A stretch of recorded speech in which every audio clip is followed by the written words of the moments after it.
when she came out, I didn't know that much. Production had called me, and it was very secretive, and they said, well, and I wasn't sure how it was going to go, and so what I did is I picked horses I knew their entire history on, horses I had a tremendous amount of a great relationship with, and I knew them inside and out, you know what I mean?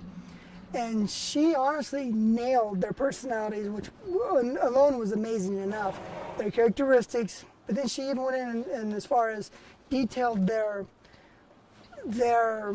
jobs to me.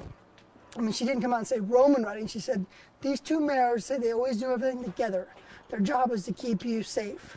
She said that that's what their main goal is, to keep you safe. And one time you had a really hard fall, and they felt really bad about it. So she would say things like that. The funniest one was they had a pony over there, and all you could see was his nose and top of his ears over the door. And she was walking down through there, and she goes, wait a minute, we got to talk to him. And she said, this one wants to know if he's ever going to get any bigger. You know what I mean? Which is, kind of funny, but actually is pretty profound. I'm sure he was wondering why he wasn't any bigger. And she says, no, you're never going to get any bigger, but you're very special the size you are. He goes, oh, okay. But I had a question from Palomo. He's been kept with mares for 10 years because he gets along well with mares. He's probably proud cat, but he likes mares and doesn't like geldings. He's quite mean. But his first question to me was, am I a boy or a girl?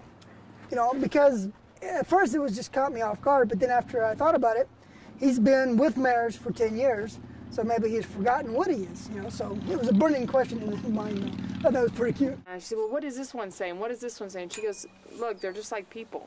Some of the horses want to talk to you, and some of the horses don't want to talk.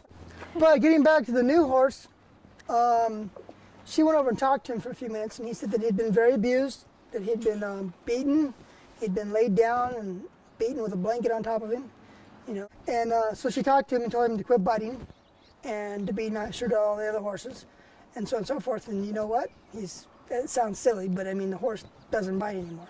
He used to just lunge. He'd be in one of these stalls and the horse would go by and he'd just reach over and just about climb the fence to take a chunk out of somebody on the way by.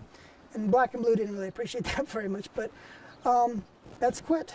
That's totally stopped. Anyway, the main thing is that as we evolve and as they evolve, we just have to keep striving to understand each other a little bit more and know that, in whatever manner that we strive to do it, if we're striving, then it's positive.